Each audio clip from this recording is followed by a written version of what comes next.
ఒళ్ళు వంచి చెమట వడిపి ప్రజలకిచ్చిన హామీలు అమలు చేసి ప్రజల ప్రేమను పొందగలిగి అధికారంకి వస్తున్నాం తప్ప లేదు ఉత్తగానే మీరు ఈవీఎంలు మ్యానిపులేట్ చేసిందా మరి నీవు ఈవీఎంలు మేనేజ్ చేసినావా మీరు ఇక్కడ జూబ్లీహిల్స్లో ఈవీఎంలు మేనేజ్ చేసినావా జూబ్లీహిల్స్లో దొంగ ఓట్లు వేసుకున్నావా దొంగ ఓట్లు నమోదు చేసుకున్నావా కర్ణాటకలో మరి మీరే గెలిచిండ్రు తెలంగాణ మీరు గెలిచిండ్రు ఎవరు ఈవీఎం పనిచేయలేదా నువ్వు గెలిస్తేనో ఒక న్యాయం ఇతరులు గెలిస్తేనేమో ఓడ్ చోర్ ఇదేం ఏం చేస్తావో చెప్పాలి కానీ ప్రజలకు ఒక ప్రతిపక్ష పార్టీగా నువ్వు ఏం చేస్తావో చెప్పాలి కానీ వాటికనే కనబడుతూనే ఉంది ఇట్లనే ప్రజల కోసం బరిగీసి కొట్లాడే తత్వం నీలో లేనప్పుడు నీ పార్టీకి అది లేనప్పుడు నీ పార్టీ మూడపోయే ప్రసక్తి లేదు అక్కడ సరి చేసుకోండి కానీ ఇతరుల మీద వచ్చేసే ప్రయత్నం చేయదు నేను ఇంత చరిత్ర చెప్పినోండి ఇప్పుడు ఇంత చరిత్ర నా మధ్యలో కూడా ఉంటుంది కదా నా అంతరాత్మ ఉండదా మధ్యలో కానీ తెల్లజెండా ఎత్తాం కొట్లాడే ఓడిపోతాం మాకు తెలుసు ఏం జరగబోతుందో అధికార పార్టీకి ఉండే హంగులేంటో కలిసి వచ్చే అంశాలేంటో ఇప్పుడు నేను ఇప్పుడే చెప్పిన కాంగ్రెస్ పార్టీ అధికారంకి వచ్చినా 2 బై ఎలక్షన్స్ వచ్చినాయి ఎవరు గెలిచిండు 2 వాళ్ళే గెలిచిండు అంతకుముందు బీఆర్ఎస్ తోటి ఉన్నప్పుడు 2 మేము గెలిచి ఒకటేమో ధర్మం అధర్మానికి మధ్య జరిగింది కాబట్టి గెలిచిన ఒకటేమో అహంకారం నన్ను మమ్మల్ని ఓటేవాడు అని కూడా గెలిచిండు అందుకని అధికార పార్టీకి కలిసి వచ్చే అంశం ఉంటాయి అయినా నాకు ఒక బాధ్యత ఇచ్చిండు రేవంత్ నగర్ నాకు ఇచ్చిన బాధ్యత మేము రోజు ఒక 400 మందిని 500 మందిని మేము రోజు పోయి ప్రచారం చేసాం ఇంటింటికి ప్రచారం చేసిన నేను ఒక్కరోజు చేయలే నాకు ఇచ్చిన 2 రోజులు నేను చేసాను ఇట్లా సగం చేయం రెండోది కూడా ఏంటంటే ఇప్పుడు ఎన్నికలు ఎప్పుడు వచ్చినా కూడా పార్టీ అంత బాధ్యత వహిస్తుంది తప్ప ఒక కిషోర్ గారు బాధ్యత వహిస్తారు లేకపోతే ప్రెసిడెంట్ గారు బాధ్యత వహిస్తారు అట్లా ఉండదు కదా ఎంటైర్ పార్టీ సిస్టమ్ కదా ఇప్పుడు నేను ఒక్కొక్కటే అంటాను ఒకవేళ మేము వాస్తవం కదా ఇప్పుడు దాకా చెప్పిన రఘునందన్ రావు గారు ఏం చేసిండ్రు రామలింగరెడ్డి గారు చనిపోగానే ఏం చేసిండు రఘునందన్ రావు ఏం చేసిండు ఇంటింటి తిరిగిండు కాళీపట్టక హుజరాబాద్ నేను ఏం చేసిన రిజైన్ చేసిన తర్వాత 2021 ఏప్రిల్లో నేను బయటకు వచ్చిన మీకు ఐడియా ఉండాలి 6 నెలల పాటు యుద్ధం జరిగింది అక్కడ 6 నెలలు ఎన్నికల షెడ్యూల్ కోసము ఎన్నికల నోటిఫికేషన్ కోసం ఎదురుచూడలేదు ఎన్నికలు డెఫినెట్ రాబోతున్నాయి మేము నిలబడబోతున్నాం కాబట్టి వచ్చింది అక్కడ కూడా మేము ముందే 2000 ఎప్పుడైతే చనిపోయినరో మేము కూడా కొంత పని చేసి ఉంటే తప్పకుండా మేము కొంత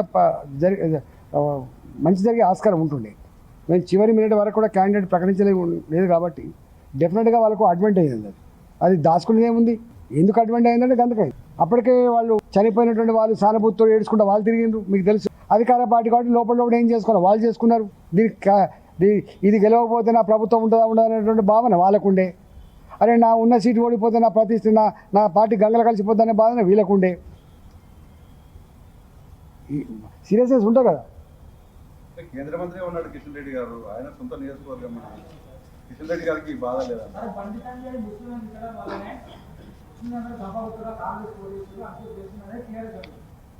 సార్ ఒక మాట చెప్పన్నా తెలంగాణలో నేను అంటే నా వ్యక్తిగతమైనది ఇది మాకు సంబంధం లేదు మా పార్టీకి సంబంధం లేదు తెలంగాణలో ఎప్పుడు కూడా ఈ డివిజన్ పాలిటిక్స్ తోటి అధికారం రాలేము గుర్తుపెట్టుకో ఇది నా వ్యక్తిగతమైనది అదే సమస్యలు ఉంటాయి అనేక సమస్యలు ఉంటాయి ఇవాళ నేను ఒక మాట అడుగుతున్నా బీహార్లో మాకు ఇన్ని సీట్లు రావద్దు 30% పాపులేషన్ అది మాకు ఇన్ని సీట్లు ఎందుకు వచ్చినాయి ఎక్కడో తప్పకుండా త్రిబుల్ తలాక్ మా సర్సంఘ్ చాలక్ ఒక గొప్ప మాట చెప్పిండు ఒక జాతిని విస్మరించి ఒక వర్గాన్ని విస్మరించి భారత్ని నిర్మాణం చేయలేము గుర్తుపెట్టుకోండి మా సర్సంఘ్ చాలక్ గారు చెప్పిన మాట ఏంటంటే ఒక జాతిని విస్మరించి దేశాన్ని నిర్మాణం చేయలేమని చెప్పింది ఇది 5% ఉన్నోళ్ళు కాదు 2% 20% ఉన్నోళ్ళ సంగతి చెప్తుండే రెండవది మా మోడీ గారు ఒక గొప్ప మాట చెప్పిండు మొత్తం ప్రధానమంత్రి కాగానే ఒక మెసేజ్ ఇచ్చిండు ఆయన సబ్కా సాత్ సబ్కా విశ్వాస్ సబ్కా వికాస్ సబ్కా ప్రయాస్ వాట్ ఈస్ దిస్ ఇది మా ఎజెండా మా నినాదం అది నో ఈ డివిజన్ తెత్తం ఇట్లా అవుతుందా వీళ్ళెవరు ఒకరేమో ఆర్ఎస్ఎస్ చీఫ్ సర్సంఘ్ చాలక్ 100 సంవత్సరాలు ఈ దేశాన్ని అనేక రకాలు చూసిన వాళ్ళుగా అనేక కార్యక్రమాలు ఉన్నవాళ్ళుగా దేశ నిర్మాణంలో భాగం పంచుకున్న వాళ్ళుగా త్యాగాలు చేసిన వాళ్ళుగా వారు చెప్పిన మాట గది ఇవాళ మా మోడీ గారు చెప్పిన మాట గది నో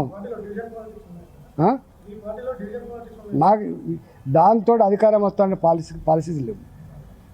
దాంతో మాత్రమే అధికారం వస్తానని మీరు ఏదో రాస్తుండ్రో అది మాకు లేదు. మేము ప్రజల ఎజెండా ఇప్పుడు నేను మొన్న పోయినా నేను ఉపన్యాసం ఇచ్చిన ఉపన్యాసం మీరు చూసినో లేదు. అరే బాధ అనిపిస్తుంది. ఇక్కడ ఏం డిబేట్ జరుగుతుంది? ప్రజలకు నువ్వేం చేస్తావు, నువ్వేం చేసినావో అంతకుముందున్న పార్టీ ప్రభుత్వం చెప్పుకోవాలి. ఇప్పుడున్న ప్రభుత్వం ఏం చేయబోతుందో చెప్పుకోవాలి.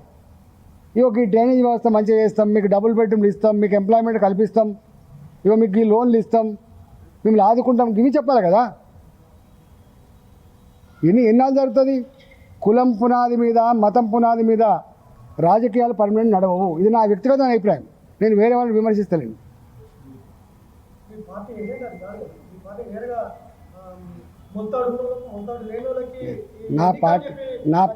నాది భారతీయ జనతా పార్టీ. మాది ఒక ప్రజాస్వామికమైనటువంటి పార్టీ కాబట్టే గుజరాత్లో అన్ని సంవత్సరాలు జరుగుతున్నాం, కాబట్టే ఇవాళ యూపీలో పాలిస్తున్నాం. తాగునీళ్ళని ఇంటింటికి ఇచ్చి, ప్రాజెక్టులు కట్టించి, పేదరికాన్ని పారదోలి, ఉపాధి కల్పించి, భారత జాతి ఆత్మగౌరవాన్ని ప్రపంచ చిత్రపటం మీద ఎగిరాని తపన పడే పార్టీ మాది. మా పార్టీ గది. మోడీ గారి నేను 100 చెప్తాను. బిఫోర్ 2014, ఆఫ్టర్ 2014 ఒక చార్టీతో చదువుకో.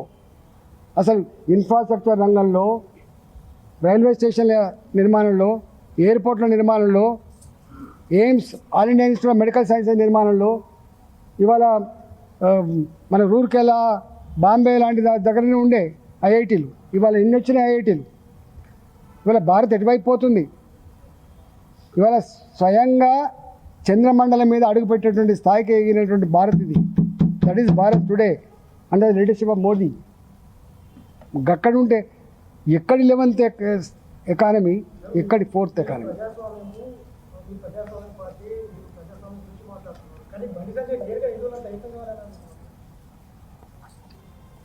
వారిని అడిగితే వారు చెప్తారు, ఎందుకో వివరించి చెప్తారు. నన్ను అడిగితే ఏం చెప్తారు? నేను ఒక పొలిటికల్ లీడర్ని. మీ పార్టీ వాళ్ళే అడిగారు, ముస్లింలు క్రిస్టియన్స్ 50% ఉన్నారు, అక్కడ బీజేపీ ఎడగెలుస్తుందని ముందే. నేను ఇప్పటిదాకా ఎగ్జాంపుల్ చెప్పాను. అరే మీకు నిన్న 50% ముస్లిం పాపులేషన్ ఉన్నటువంటి బీహార్లో ఒక 25 సంవత్సరాల మహిళ గెలిచింది. ఒక స్టూడెంట్ పోతున్నారు. అరే మేము త్రిపుల్ తలాక్ మేము చేసినాం. ఈ దేశంలో జరిగే అభివృద్ధిలో పొందే స్కీములలో ముస్లిం పాపులేషన్ ఉంటుందా ఉండదా మీరు చెప్పండి. ఏం ఆలోచిస్తున్నారు? మేము వేసే రోడ్లు, మేము కట్టే రైల్వే స్టేషన్లు, మేము వేసే రైల్వే లైన్లు, మేము కట్టే ఎయిర్పోర్ట్లు, మేము ఇచ్చే 5 కిలోల బియ్యం పర్ పర్సన్ ఉచితంగా, మేము ఇచ్చేటువంటి విశ్వకర్మ స్కీమ్, మేము ఇచ్చేటువంటి ఆర్థిక వెసులుబాటు, దాన్ని లేరా ముస్లింలు? దాన్ని లేరా క్రిస్టియన్స్? మా మోడీ గారు స్వయంగా పోయినారు ఒక మసీద్కి, మా మోడీ గారు స్వయంగా పోయినారు ఒక చర్చ్కి. Is a prime minister of India, is for all, is a leader. అది చెప్పే వాళ్ళు వేరే ఉంటారు. పొలిటికల్ లీడర్ అంటే వాడికి ప్రజలందరూ ఒక దగ్గర నా ఇంటికి వస్తారనుకో, నేను ఆయన మతం చూడను, ఆయన కులం చూడను, ఆయన పార్టీ కూడా చూడను. ఆయన ఏం చూస్తా? నీ సమస్య ఏందని చూస్తాను నేను.